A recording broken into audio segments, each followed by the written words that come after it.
Elgarrez Andrea, egunon. Egunon guztioi.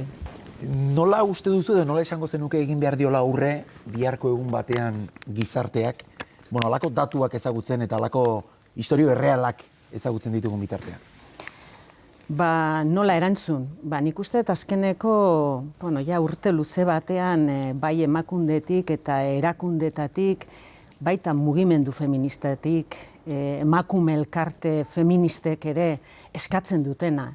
Eta da, oro har gizarte osoak parte hartu behar duela horrelako egun batean, benetan arazo estruktural baten aurrean gaudelako, gure gizartean indarkeria errotua dagoelako, eta honek behar du nolabait erantzun sistemiko bat, integrala, gizarte osoarena. Aste honetan bertan ezagutu ditugulako bi datu sorta, 6,2 hazi dira salaketak iraila bitartean, satebiko datuak ere ikusi ditugu, sekulako igoera izan dutela. Ze hausnarketa egiten duzuzuk, kasu horretan, zegia da bi sensazio daudela, ez da, aurrez aurre, ez dote ari garen nahi beste aurreratzen, kasu gorakada bat dagoela, edo gizartea kontzientzia handiagoa daukala, ez dagoelako prest etxean alakorik onartzeko, etxean dezina? Garbi dago, kontzientzia bat gehiago badagoela, nik uste sensibilizazioan ere desente lana egiten ari gara, urte asko dira sensibilizazio kanpainakin ari garela, arazo struktural bat badaukagula, kopurua igotzen den horretan, naiz eta ematen duen albiste txarra dela, bai egiten dugun irakurketa bada, arazo personal izatetik, ari da gizarte arazo batera bilakatzen. Eta horixe, nolabait, ari gara biztaratzen estrukturalki den arazo baten aurrean, garai batean esaten zan bezalaxe, ikusten ari garen bakarra da izeberpunta, horren azpian violentzia asko dago. Eta zenbat eta berdintasun politika gehiago garatu eta martxan jarri, posible da azpian dagoen violentzia guzti hori azalaratzen joatea. Beraz, esan dan bezalaxe, albiste ona bada, kopuru hori igotzen den horretan, ari gara gehiago biztaratzen daukagun arazoa. Eta horrekin zera egin behar deula. Horri aurre egiteko nolabait kontzientzia oso hori zabaldu. Beldurrara ematen du, ez da, imaginatzeak izeber horren azpian zer dagoen, zen normalean puntatxo geratzen da kanpoan, ez ezaguna da azpian dagoena, eta ikusita ze herramienta dauzkagun ere, komplikatu xamarra edo ezinezkoa badirudi benetan dimentsio zenbatekoa duen jakitea. Dimentsioa handia da, eta benetan horrek ardura ematen du, bai erakundentzat eta baita ere gizartearentzat.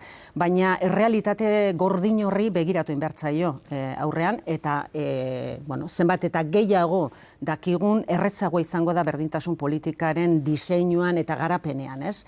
Eta horrekin garbi dago, eta pasaden urtean onartu egin zen 2022ko legean, esan beharra daukagu lege bakarra bada Espainian, estatu espainiarrean, nun lege baten barruan bai violentzia, bai indarkeria eta bai berdintasun politikak elkarren ondoan esplizitatu egiten dira, ze nolabait axioma garbi badago indarkeria badela gizon eta emakumeen artean dagoen berdintasun ezaren ondoriorik txarrena. Beraz, berdintasun politikak erabat zuzenduta jun behar dute, bai violentziari aurre egitera, baina aldi berean berdintasuna herria eta gizartea geoz eta berdintzaleagoa izan dadin modu esan genezaken prebentzio politika baten barruan eta horretara ere eragitea. Ezberdintasunak dauden bitartean indarkeria tamalez bere horretan jarraituko du. Eta urten emakunderen kanpaina biharko egunari begira pornografian jarrita, etxe honetan luze eta zabalitze egin dugu, eta egia esan testigantza lasaigarrik gutxi topatu ditugu. Batez ere, egun dagoeneko identifikatzen ari garelako indarkeria horren atzean porno egon daitekela, baina oraindik bihar izan ditzaken ondorioak ez ditugulako ezagutzen. Gaur ari direlako kontsumitzen etorkizunean bortxatzaile izan daitezkeen gazte horiek. Ari gara errealitate gordin bat aurrean jartzen, eta honek erakusten diguna da nola indarkeria matxistak dauken gaitasuna esparru berrietara ere egokitzeko, ez? Eta indarkeria matxista bera badela. Nolabait ulertu egiten dela, gizon eta emakumeen artean dauden ezberdintasunak eta gainera areagotu egiten dute mezu horiek, ez?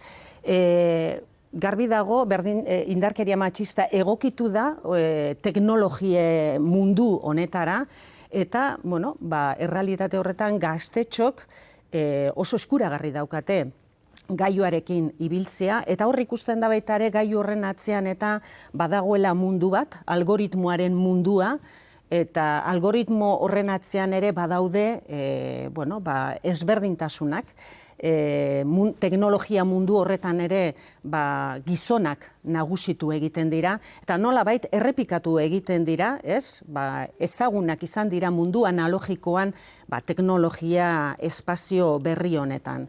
Beraz, niretzako importantea da errealitatea, nahiz eta gordina izan, benetan aurrean ezagutzea, horrekin beharreko neurriak eta neurri berriak izango direnak eta jarri ahal izateko. Askotan esaten da pornoak aurkitzen dituela gaztetxoak, ez da? Zuzenean beraien gana doazela, askotan ez direnean gazte hauek eduki horren bila joaten direnak. Hor badokazu, sentsazio eskuak lotuta izatearena, erraldoiaren aurka borrokan aritzearena, zarkitago debekua edo pornografia horren muga jartzea oso zaila dela. Epe oso luzerako helburu eta beste instituzioa kaso handiagoek hartu beharko luketena, baina eskuak lotuta izatearen sentsazioa ere? Ezin da sentsazio hori izan, niretzako hartu egin behar dugu, eremu berri horretan neurri berriak beharko dira. Eta garbi dago behar dugula pedagogia, baina gizarte osoa. Askotan eta entzun izan dugu, larri jartzen dugu begirada hezkuntza sisteman, baina hezkuntza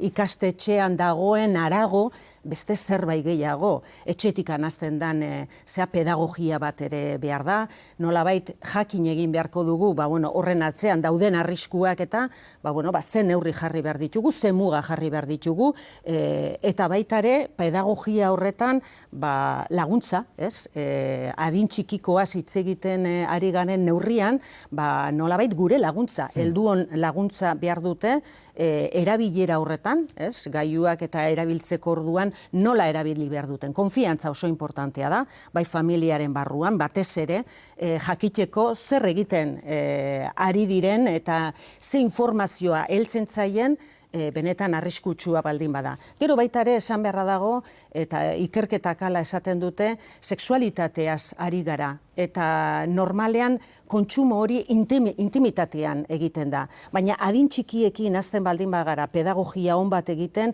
posible da nolabait horri aurre egitea, ez? Zentzu batean niretzako komunidade osoak hartu behar duen benetan gaia garrantzitsua bada. Bai batez ere arduraren pilota teilatu ibili delako, gurasoak ikastetxea izan erakundeak. Donostiako kasu konkretua zai galdetu nahi dizut, egia da aktualitateak berretsi digula biharko egunaren garrantzia, eta kasu honetan emakunden martxan jarri duzuen kanpainarena, agerian utzi du, konfiantza falta hori, zukalako garrantzia eman diozun konfiantza hori etxean gaia hitz egiteko, naturaltasunez hitz egiteko, zegia dituek ere azpimarratu dutela pornoaren ondorioz gazte asko sexualitatearen inguruko mitoak sortzen ari direla, ondoren errealitatea iristen denean ikusten dutenak pornoan ikusitako hori ez dela existitzen. Ez da existitzen eta beraiek aitortzen dute ikusten duten irudi horiek, 34an edo datua niretzako esanguratsua bada, eragina zuzena duela euren sexu harremanetan. Beraz, garbi dago fenomeno horretan, eta aipatu egin dezun bezala, eta hori indarkeri matxistaren fenomenoari gustatzen zaio, errudunak topatzea. Eta kasu honetan, niretzako ezin gara galdu errudun baten bila.